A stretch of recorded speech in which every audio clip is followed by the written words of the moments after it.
Since he released Get Out in 2017, Jordan Peele showed that he was not only a master of comedy, but a master of horror as well. In 2019, he showed once again just how much of a master he was. Now, 5 years later, Jordan Peele has shown once again that he still got it. Want to know what to expect from the horror mastermind? Keep watching to find out. First, let's talk a little about Jordan Peele. Despite having a short career of just 3 movies, Jordan Peele has been deemed a master of horror, and rightfully so. As many already know, before Jordan Peele was making people scream out of fear, he was making them cry from laughing. He's one half of the comedy group Key and Peele, which he started with Keegan-Michael Key. The two are both Mad TV alumni. Jordan Peele is also married to Chelsea Peretti, who is known by Brooklyn Nine-Nine lovers for her role as Gina. Peele got his start in comedy, and aside from some sketches on the show that were on the creepier side, didn't start showing his geniuses in the horror genre until he released the critically acclaimed Get Out in 2017. The film was followed up by Us, which came out 2 years later. His newest film, Nope, was released only a month ago, and once again features Daniel Kaluuya, who Peele has personally described as his Robert De Niro. The film was released to instant critical praise. Peele did exactly what it took to spark fear into the minds of the audience, while also finding a way to maintain discussing a social problem that is very relevant today. Next, let's talk about some of Nope's accolades. Both Get Out and Us received very popular reviews, as did Nope. The film was praised before it was even out. The trailer to the movie lets out nothing of the movie, which Peele himself said was a personal choice. It was a personal choice that was great, and fans agreed.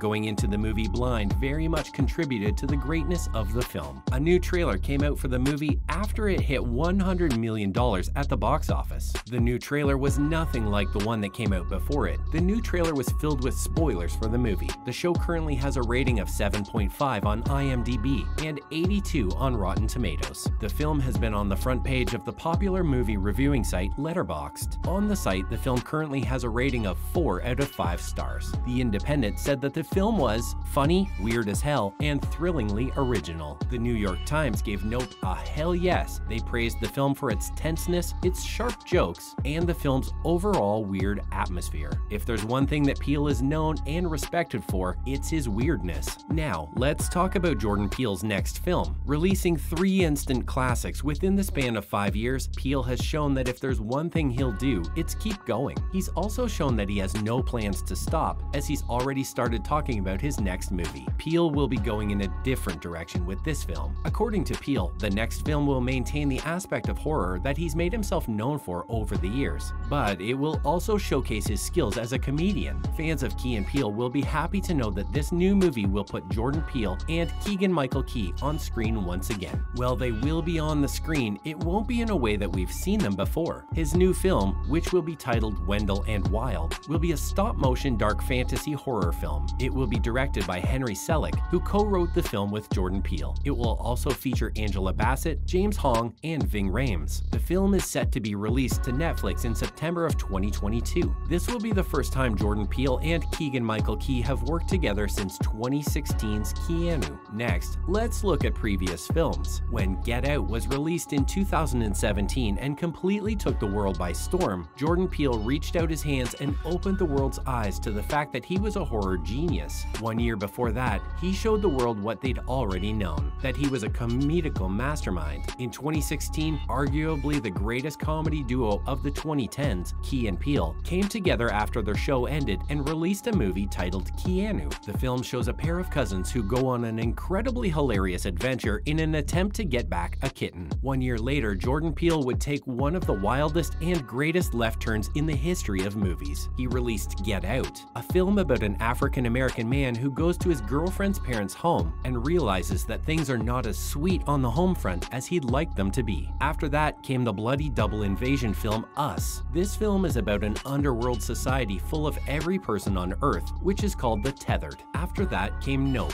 which tells the tale of siblings who discover something something sinister in the skies above their ranch. Next, let's talk about what Key and Peele's other half is up to. Just as you cannot discuss Simon without discussing Garfunkel, you cannot discuss Peele without discussing Key. Key and Peele's other half, Keegan-Michael Key, has remained an actor as opposed to turning to a directional or writing work. Keegan-Michael Key has both remained doing comedic work while also expanding into action or horror territories. In 2018, he played the role of Coyle in The Predator alongside Thomas Jane's Baxley.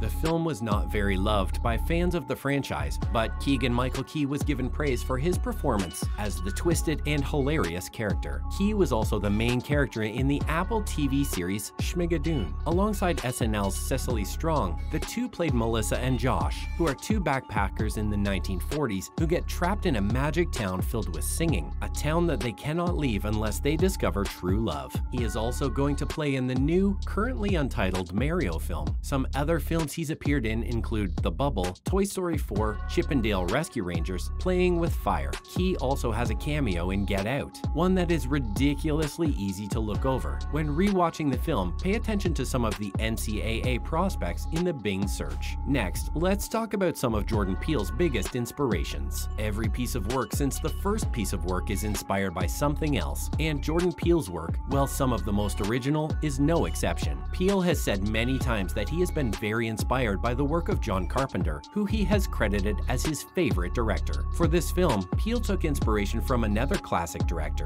That director was Steven Spielberg. The two films of his that inspired Peele the most were Close Encounters and the film that made everybody fearful of the ocean, Jaws. Peele's inspiration for this film also went further back in time than Spielberg. He credited the directors Alfred Hitchcock and Charlie Kubrick as personal inspirations for the film, saying he loved the directors using their abilities to push film as far as it was possible for them to push it. Horror and sci-fi films were not the only kind that inspired Peele. Peele said that he was also inspired by westerns as well, citing Unforgiven as one of his favorites, and continuing on to say that he was also inspired by The Man Who Shot Liberty Valance and Quentin Tarantino's 2019 drama comedy Once Upon a Time in Hollywood. Finally, let's look at Jordan Peele's favorite movies. Peele recently sat down with IndieWire to discuss a couple of his favorite movies. On the list were classics like his favorite director's most known work, Halloween. Peele not only cited the movie as one of his favorites, but said that The Shape was, in his opinion, the best horror villain ever, saying he's not evil, just curious. Peele also cited the cult classic vampire film Let the Right One In as one of its favorite films. Peele said that it was one of the most beautiful movies of all time, and cited the pool shot as one of his favorite images ever in horror movies. In the interview, Peele also talked about another one of his favorites, Rosemary's Baby, and said that his masterpiece Get Out was inspired by the film, being inspired to explore topics of race after seeing the way Roman Polanski explored motherhood in his film. Peele also said that the way Rosemary uses her womanhood to help her, Chris in Get Out uses his blackness as a way to perceive that there is something out of the ordinary going on. Other films on his list include the previously talked about Jaws and Wes Craven's Nightmare on Elm Street. Since he entered the world of horror, Jordan Peele made it clear that he was one of the best. Now, 5 years and 3 films in, he's shown that, as well as showing the world that he has zero plans of stopping anytime soon. What's your favorite of the 3 Peele films? Let us know below.